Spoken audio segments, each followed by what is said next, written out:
చిలికలగూడ ప్రియుడి హత్య కేసులో పోలీసులు దాదాపు 10 మందిని అరెస్ట్ చేసి రిమాండ్ తరలించారు. ఈ కేసు ఎస్టాబ్లిష్ అయినప్పటి నుంచి దర్యాప్తులో భాగంగా పోలీసులు ఎలాంటి విషయాలు కనుగొన్నారు, తర్వాత ఇన్వెస్టిగేషన్ ఎలా సాగింది, ఇక ఇదే అంశంపై మనతో మాట్లాడేందుకు north zone Secunderabad zone DCP Rakshanamurthy గారు మనతో పాటు వారితో మాట్లాడారు. మేడం, ఈ కేసు ఇన్వెస్టిగేషన్ అంతా కూడా చూస్తే తర్వాత అక్కడ ఉధృత పరిస్థితులు కావచ్చు, ఇవన్నీ పక్కా ప్లాన్ ప్రకారం హత్య చేయడం. సో ఇన్వెస్టిగేషన్ ఎలాంటి విషయాలు?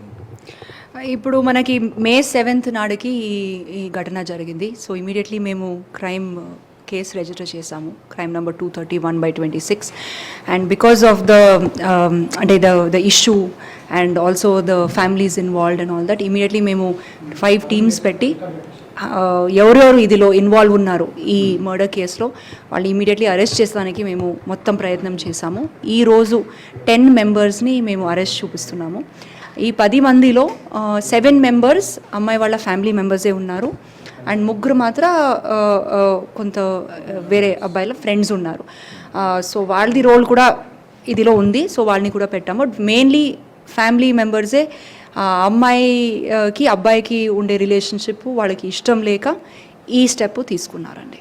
ఇందులో సాయి కుమార్ రౌడీ షీటర్ తెలుస్తుంది, తర్వాత మరికొంతమంది కూడా పేర్లు వినిపిస్తూ ఉన్నాయి కదా, అతని పైన కూడా గతంలో కేసులు ఉన్నాయి.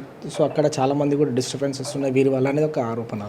అంటే మనకి ఫస్ట్ సీన్కి వెళ్తే ఆ అబ్బాయి ఎక్కడ కూడా లేరు. సో బట్ దెన్ మనకి ఇప్పుడు ఇన్వెస్టిగేషన్లో తెలిసింది దట్ ఈ A1 వచ్చేసి సాయి కిరణ్ అనే వ్యక్తి వాళ్ళు వెనక నుంచి ఇది మొత్తం నడిపించారు. సో ఈజ్ అ బేసిక్ కాన్స్పిరేటర్గా ఇది చేపించారు. సో ఆల్రెడీ వాళ్ళు గత కేసెస్ ఉండే క్రమంకి ఇది చాలా ప్లాన్గా వాళ్ళు చేశారు వెనక నుంచి. సో మనకి ఇది ఇంకొకటి ఏమి తెలుస్తుందంటే ఈ A1 సాయి కిరణ్ అనే వ్యక్తికి ఈ అమ్మాయికి ఆల్రెడీ పెళ్లి చేయాలని ఫ్యామిలీ మెంబర్స్ అనుకుంటున్నారు. సో సో ఈ అబ్బాయికి కూడా ఐ థింక్ అమ్మాయి మీద ఇష్టం ఉంది. బట్ ఇది తెలిసిన వెంటనే దట్ వేరే అబ్బాయితోటి ఆమె రిలేషన్షిప్లో ఉంది, అది వాళ్ళకి ఈగో పైన తీసుకొని ఐ థింక్ ఇది ప్లాన్ చేశారు. ఏమన్నా అంటే గాంజాయి సేవించడం లాంటి అట్లాంటివి ఏమైనా మాదక ద్రవ్యాలు తీసుకొని ఏమైనా? అంటే ఇప్పుడు మేము హైదరాబాద్ సిటీ పోలీస్లో మీకు తెలిసింది that we are focusing a lot on ఈ గాంజా కన్జ్యూమర్స్. సో ఏదైనా అఫెన్స్ ఉండొచ్చు, ఎస్పెషలీ ఈ క్రైమ్స్, స్ట్రీట్ క్రైమ్స్ ఏమున్నాయో, కొట్లాట క్రైమ్స్ ఏమున్నాయో వాళ్ళందరికీ మేము డ్రగ్ టెస్ట్ కంపల్సరీ చేస్తున్నాము. సో ఇక్కడ కూడా వన్స్ ఈ అఫెన్స్ అయిన తర్వాత మేము ఈ పట్టుకున్న తర్వాత 10 మందిలో 6 మంది ఎవరు సీన్లో ఉన్నారో, యూత్ ఎవరు ఉన్నారో వాళ్ళందరికీ మేము డ్రగ్ టెస్ట్ చేసాము.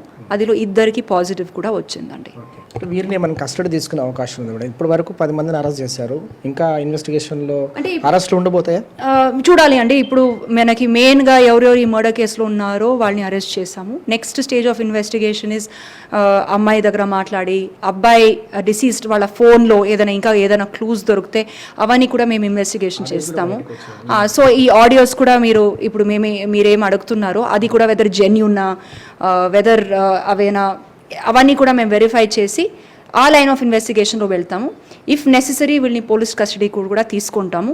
సో కేసు మాత్రం ప్రస్తుతం ఇంకా దర్యాప్తు స్థాయిలో ఉంది. భవిష్యత్తులో కూడా ఇన్వెస్టిగేషన్లో భాగంగా వారి కొంతమంది అరెస్ట్ అయ్యే అవకాశం ఉంటుంది, వారి కస్టడీలోకి తీసుకుని విచారించే అవకాశం కూడా ఉంటుంది. ఓవరాల్గా చిలికలగూడ ప్రాంతంలో ఈ దారుణ ఘటన జరగడం విషాదకరమైన ఘటన. ఇంకా పోలీసులు కూడా ఆ ప్రాంతం అంతట్లో కూడా పోలీసు కమ్యూనిటీ కూడా ఏర్పాటు చేస్తాము. ఇలాంటి శాంతి భద్రతలు విఘాతం కలగకుండా ఉండేందుకు తగిన చర్యలు తీసుకుంటామని సికింద్రాబాద్ జోన్ డీసీపీ రక్షణమూర్తి గారు చెప్తున్నారు. వీడియో జర్నలిస్ట్ గణపతితో కిరణ్ NTV, హైదరాబాద్.